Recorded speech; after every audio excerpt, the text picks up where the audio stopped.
For over 70 years, Queen Elizabeth II sat at the head of royal dining tables draped in pristine white linen, surrounded by silver cutlery, crystal glasses, and the quiet elegance of centuries-old tradition.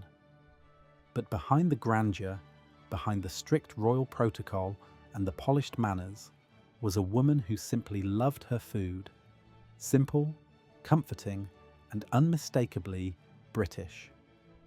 What if I told you that the Queen's personal favourites were not always lavish banquets or Michelin-starred creations, but humble dishes she handpicked herself for her family meals? Some you might expect, others might surprise you. So today, we're pulling back the royal curtain to uncover the 10 royal dishes Queen Elizabeth personally chose for family meals, the meals that told her story, one plate at a time. But let's start with one of her most sacred daily rituals, a ritual she never allowed to be disturbed. 1. Cornflakes, served from Tupperware. Every morning, before the world saw her in crown and colour, Queen Elizabeth began her day quietly with a bowl of cornflakes. But not just any breakfast.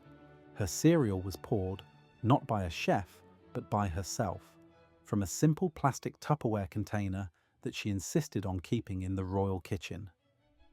This might sound ordinary, but for the Queen, it was a ritual of calm and consistency. She'd often sit alone at her private breakfast table in Buckingham Palace, reading her papers while the corgis rested nearby.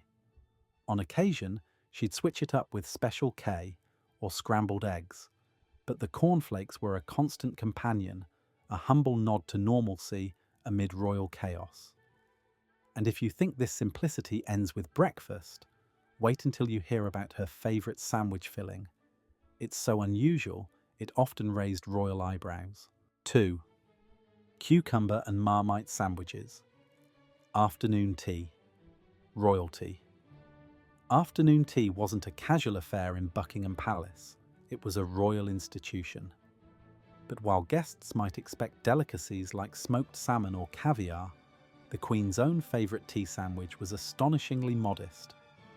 Thin slices of cucumber with a spread of Marmite on white bread, crusts trimmed to perfection.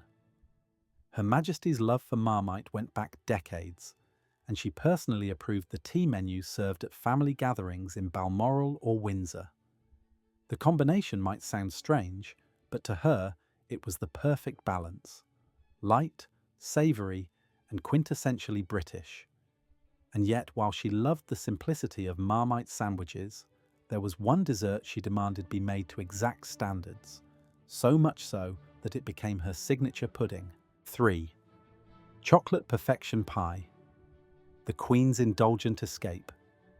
When it came to desserts, Queen Elizabeth's sweet tooth was legendary, but one dish ruled them all: the chocolate perfection pie. Imagine a crisp pastry shell filled with layers of dark chocolate cream and whipped topping finished with delicate shavings of chocolate on top.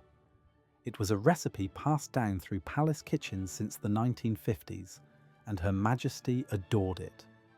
According to royal chefs, no matter where she was, Buckingham Palace, Windsor, or Balmoral, if chocolate perfection pie was on the menu, the Queen would never skip dessert. And if it wasn't, well, it was swiftly added. But as much as she loved chocolate, one of her dearest comfort foods came not from a palace, but from her childhood summers in Scotland. 4. Balmoral strawberry jam and scones. Every summer, the royal family retreated to Balmoral Castle in the Scottish Highlands, a place the Queen called her true home. There, she would often enjoy freshly baked scones topped with clotted cream and homemade strawberry jam prepared from berries grown right on the Balmoral estate. The Queen loved tradition, and in her view, nothing symbolised British comfort like afternoon tea at Balmoral, served outdoors when weather allowed, the scent of wild heather drifting through the air. She personally insisted the jam be made in small batches, never mass-produced, and even gifted jars to close friends. But beyond sweetness, she had a deep love for hearty, wholesome dishes, especially one that reminded her of her wartime years. 5. Sunday roast. A royal tradition she protected. If you ever joined the Queen for Sunday lunch, you'd quickly learn it was sacred. The traditional British Sunday roast beef, Yorkshire pudding, potatoes, and vegetables, was a non-negotiable ritual at Windsor. Her Majesty saw it as more than just food.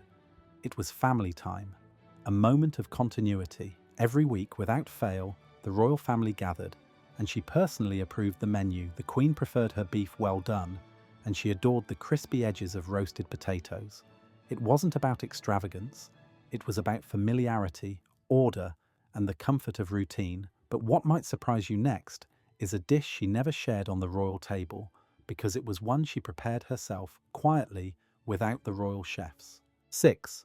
Scrambled eggs with smoked salmon. Her personal touch. While palace chefs were always available, the Queen sometimes liked to prepare her own breakfast when in Balmoral or Sandringham. Her favourite? Scrambled eggs with smoked salmon and truffle shavings. This dish was light, delicate, and fit for the monarch's taste. Simple, yet refined. According to former royal chef Darren McGrady, she preferred her eggs slightly runny and seasoned with just a pinch of nutmeg. She often enjoyed this dish before heading out on her morning walks with the dogs. It was one of those rare moments where she wasn't Her Majesty the Queen, but simply Lilibet, the woman who loved her quiet Scottish mornings. And speaking of Scotland, her next dish brings us right back to those Highland roots, with a pie that carried royal history in every bite. 7. Gaelic venison stew. A taste of the Highlands. The Queen had a lifelong love for the Scottish countryside, and it showed in her food choices. Her favourite hearty dinner while staying at Balmoral was Gaelic venison stew, rich, slow-cooked meat with whiskey, onions and herbs. It wasn't about luxury, it was about tradition. The venison often came from the Balmoral estate itself, part of the royal family's long-standing hunting tradition. This dish wasn't just served to guests, it was shared with family, usually on cool autumn evenings, with laughter echoing through the stone halls of the castle. But even with her fondness for hearty meals, she never lost her childlike delight for one royal dessert that stayed on the menu for over 7 decades. 8. Chocolate biscuit cake. The cake she never shared. Out of all the desserts served to Queen Elizabeth, one held a special place in her heart: the chocolate biscuit cake. Made of crushed rich tea biscuits and dark chocolate, it was more like a dense chocolate bar than a sponge cake. Her Majesty adored it so much that a small slice followed her wherever she went. According to the royal chefs, when she travelled to Windsor, Balmoral or Sandringham, a tin of the cake always travelled ahead of her. Even Prince William requested the same cake for his wedding reception, a tribute to his grandmother's lifelong favourite. But while chocolate dominated her desserts, there was one savoury dish that connected her to her naval officer husband, Prince Philip. 9. Grilled Dover sole. A shared favourite with Prince Philip. The Queen and Prince Philip shared a love for simple, well-cooked fish. Their favourite was Dover sole, often grilled and served with light vegetables and a squeeze of lemon. They would sometimes dine together privately at Windsor, without staff, enjoying the quiet conversation that only decades of companionship can bring. The dish was light, elegant, and perfectly British. It reflected the couple's shared taste for quality over extravagance, a love of honest, well-made food. And yet, as tradition-bound as she was, the Queen's final favourite dish reveals her sense of nostalgia, a dish that tied her royal duties to her private memories. 10. Coronation Chicken. A dish that defined an era. In 1953, when a young Elizabeth became Queen, her coronation banquet featured a brand new dish: cold chicken dressed in creamy curry sauce with apricots and herbs, Coronation Chicken. It was invented specifically for the event, designed to symbolise post-war optimism and the fusion of British and Commonwealth flavours. The Queen loved it instantly. Over the years, she continued to request it for family luncheons and picnics, even decades later. It became a dish that carried history, memory, and identity all at once. Simple yet regal, much like the Queen herself. Through these 10 dishes, humble cornflakes, rich chocolate pies, hearty roasts, and nostalgic curries, we glimpse a monarch who found comfort in the ordinary. Her meals weren't about spectacle or indulgence. They were about familiarity, balance, and quiet joy. They reflected a woman who ruled a nation, yet cherished the small pleasures of everyday life.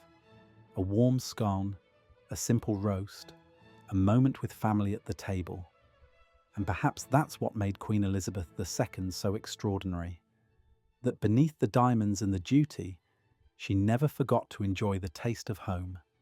If you want to get more secrets of royal families around the world, consider subscribing to this channel. Thank you.